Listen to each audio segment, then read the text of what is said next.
و سلف که از سلف صالح را میگه، سلف صالحین صحابه را میگه. مصداق سلف صحابه تابعین این را سلف میگه.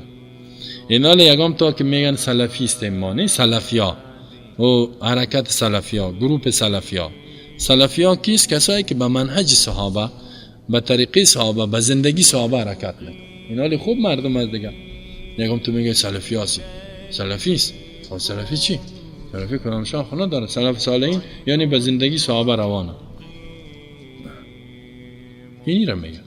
ولی یک گپ بگم که یک گپ اینجا صحیح است که سلفیا فعلا دو نوع است. خب فعلا در قرن 21. خب سلف صالحینه که صحابه بود در قرنهای اول، اونا خب بسیار زندگیشان صحیح بود. تو سلف صالح صحابه یعنی زندگی که مطابق قرآن سنت بود، هیچ از قرآن سنتی سوسو نمیره. کلشان در مذهب رسول الله صلی الله علیه و آله بودن. صحابه در کدام مذهب بود؟ مذهب رسول الله صلی الله علیه و آله، در مذهب محمد صلی الله علیه و آله، محمدی بودن. حنفی، شافعی، حنبلی گپای وجود نداشت. و خود امام ابو حنیفه رحمه الله، شافعی، حنبلی و مالکی، خود اینا در مذهب صحابه بودن. خود اینا سلفی بودن. اصل ما سلفی بودن. ولی بیچاره این بی‌عقلا نمیفهمن. اینجا سلفی‌ها دو نوع است فعلا. یک سلفی‌های سعودی و قطری و کویتی و بحرینی و اماراتی است، نه همین کشورهای خلیج است.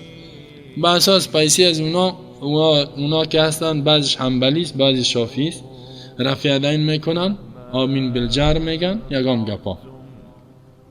یا در سعودی یک گروپ است که در هیچ مذهب نیست، خب تقلید نمیکنه، مطلق تقلید شخصی نمیکنه، مطلق قبول داره هر کس که به دلیل به قرآن و سنت عمل میکنه.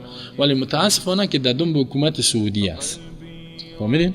سعودی که از همپیمان امریکا است. در این کلگی اتفاق داره، اجماع همه مسلمان است و کافران میگه که 100 سال است همپیمان امریکا، انگلیس، همینا مش کافر است یا همپیمان، خلاصه غربی ها کلش. که امریکا با بیخی از بیادرهای سکه کدام نزدیک هستند.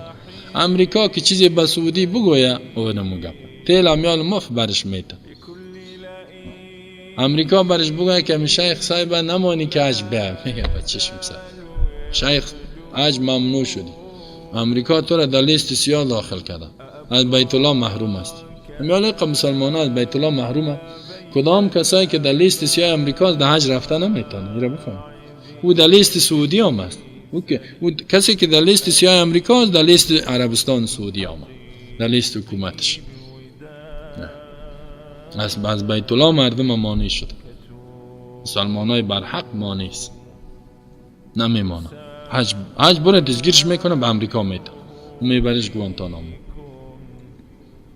اینی سلفی که سلفی سعودی او همپیمان امریکاست، این همپیمان سعودی میشنه.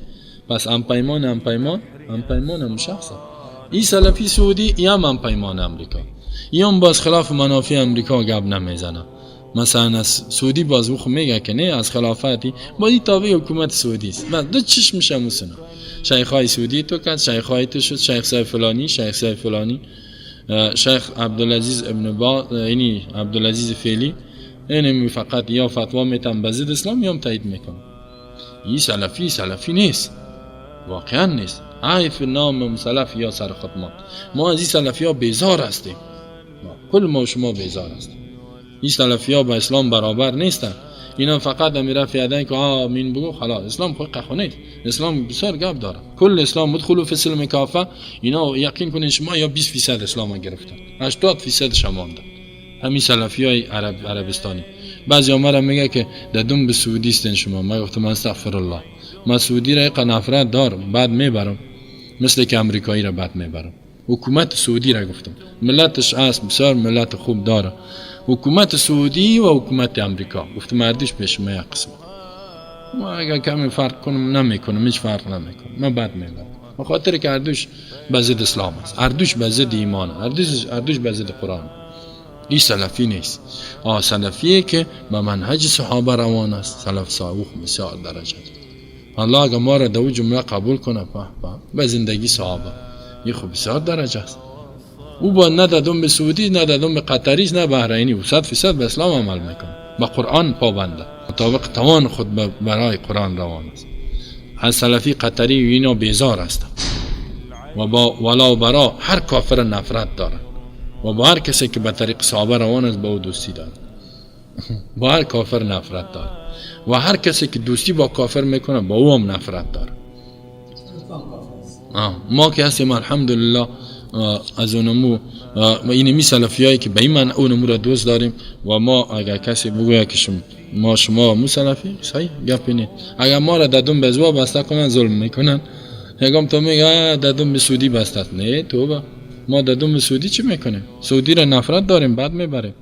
چرا؟ به خاطر که به اسلام برابر نیست.